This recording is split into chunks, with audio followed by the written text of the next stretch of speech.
presentarles a la doctora Judith Boxer.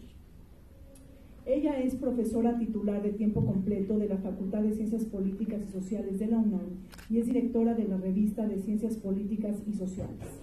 Es miembro del Sistema Nacional de Investigadores Nivel 3 y también es profesora distinguida de la Universidad Hebrea de Jerusalén. Judith ha sido profesora en diversas instituciones nacionales y extranjeras y es autora y editora de 14 libros y de más de 150 publicaciones de artículos y capítulos en diferentes libros especializados. Judith, tienes el uso de la palabra. Me da mucho gusto estar aquí. Debo decirles que en este mundo hay algo que se llama circulación de conocimiento y junto a mí está quien nos modera, Rina Musali, que fue alumna de nuestro posgrado cuando tuve a mi cargo el posgrado en Ciencias Políticas y Sociales de la UNAM, y hace un minuto se retiró quien vino junto con la diputada, que es la encargada de Relaciones Internacionales de la Knesset, del Parlamento israelí, que me recordó que fue alumna mía en un curso que di en la Universidad de Jerusalén. Me da gusto, lo celebro.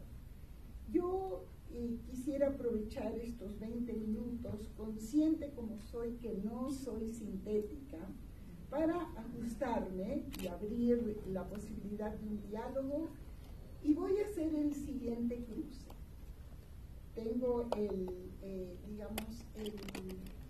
sello de origen, soy socióloga y también hago ciencia política, y entonces tiendo muchas veces a arropar las situaciones, los eventos, en los procesos que los preceden y los acompañan.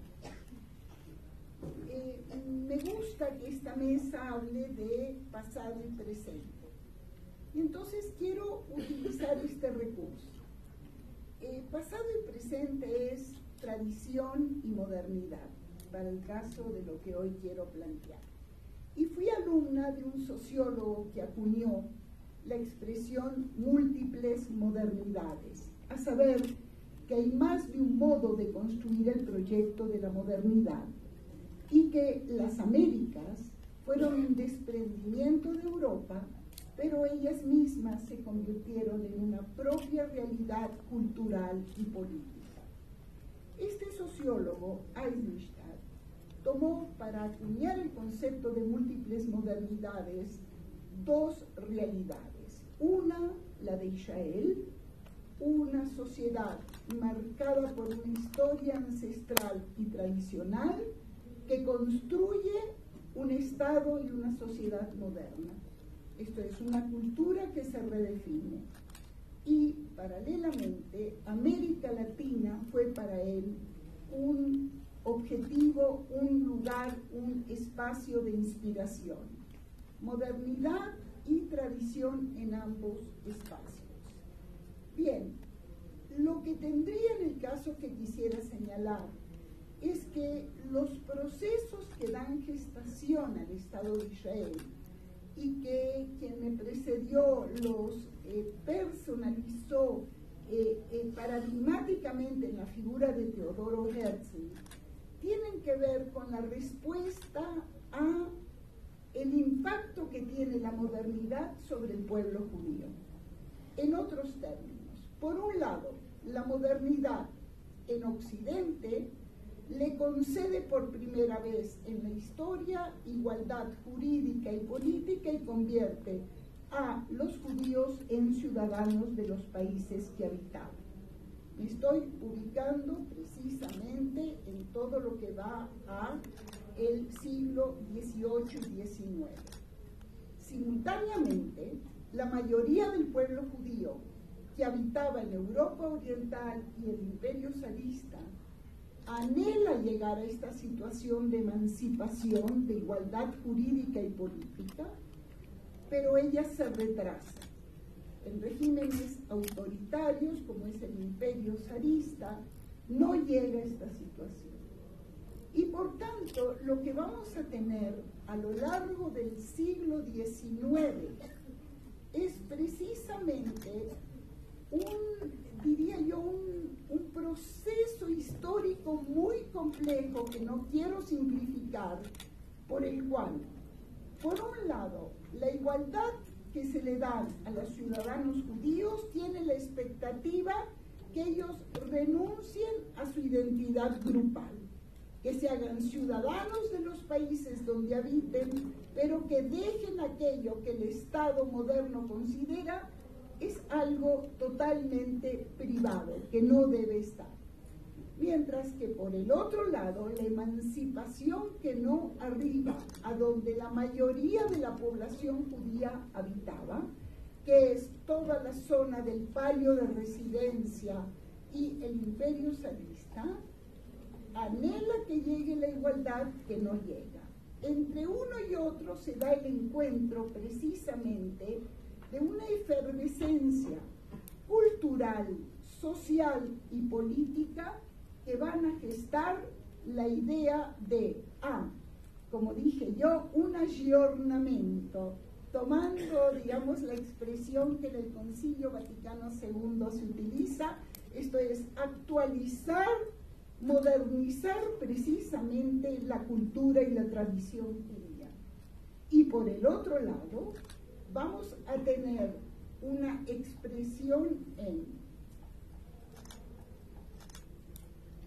yo creo que esta es la idea, una efervescencia cultural, una intelectualidad que está ubicada entre Europa Oriental, el Imperio Zarista, y Europa Occidental, que comienza a pensar y a repensar qué sucede precisamente cuando un grupo depende en la definición de su presente, de su historia, de su futuro.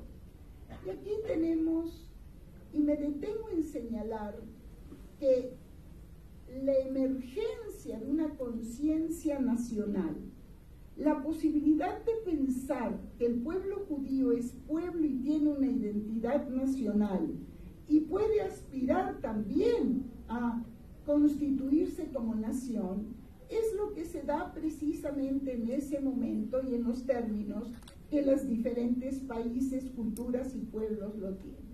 Si enfatizo esto, es porque pienso que evaluar lo que hoy es la realidad del Estado de Israel exige pensar históricamente.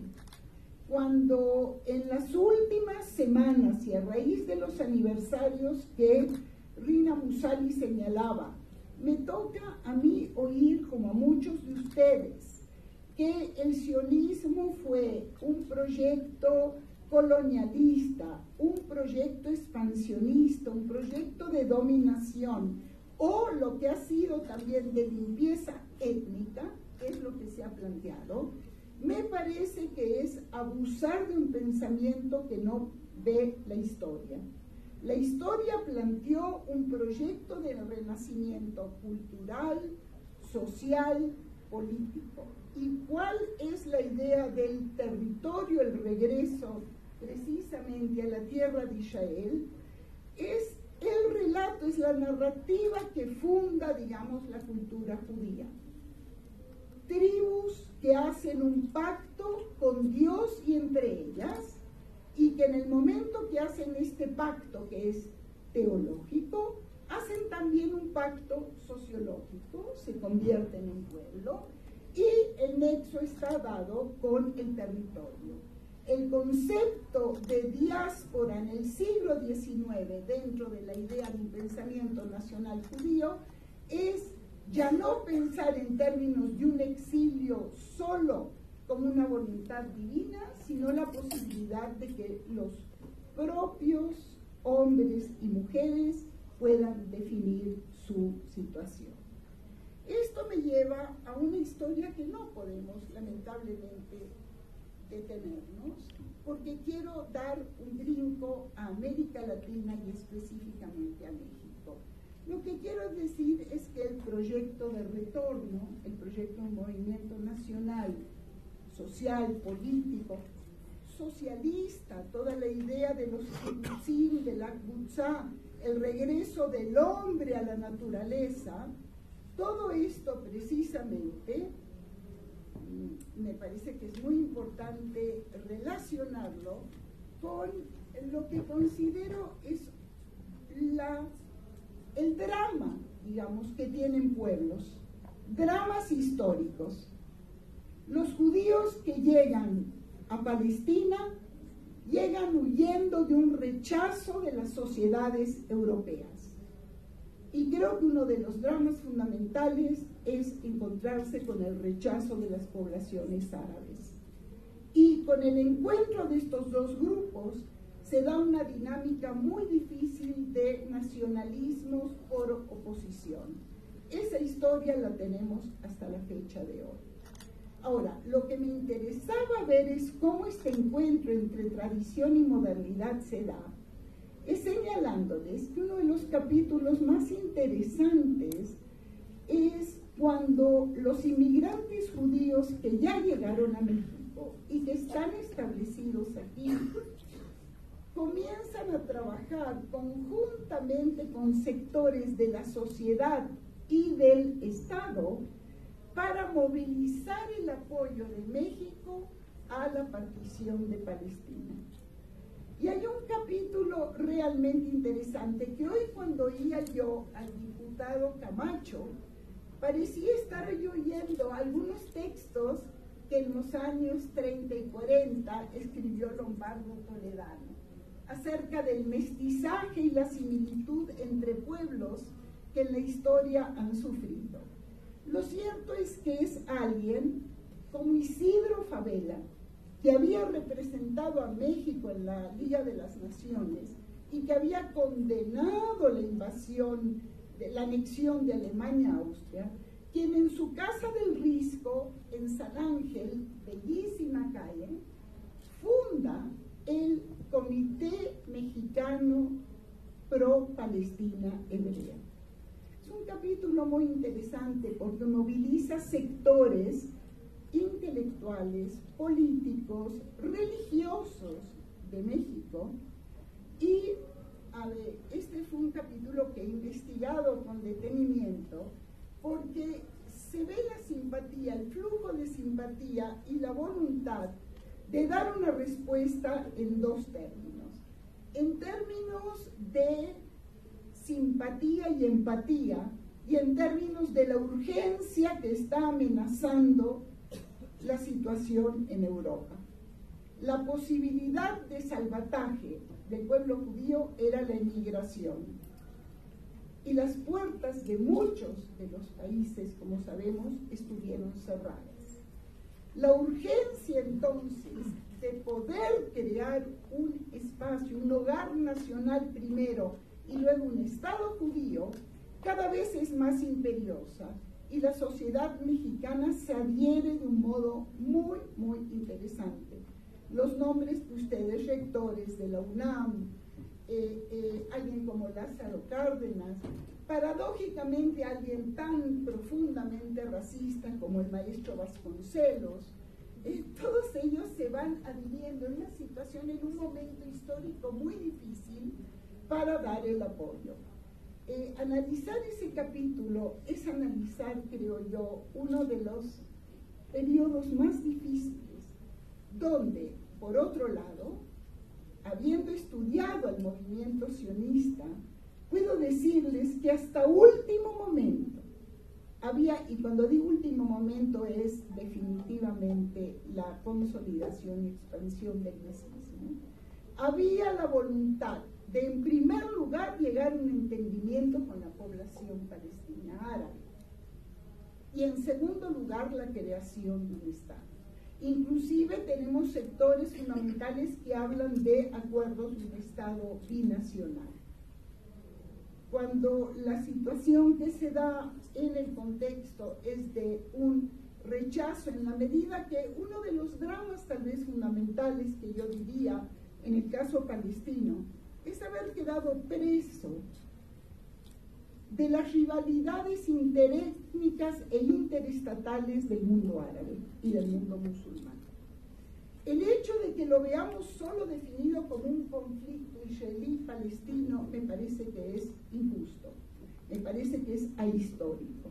Lo que estamos es un pueblo que va desarrollando sus aspiraciones legítimas nacionales, que queda preso en una configuración de la región muy difícil. Quiero entonces, entiendo que debo concluir, quiero concluir diciéndoles que modernidad y tradición en la historia tienen un juego y un rejuego muy interesante. En el caso de pensar este concepto tan empático hacia nuestra cultura y realidad como es el de múltiples modernidades, se encuentran dos contextos geográficos, sociales y políticos.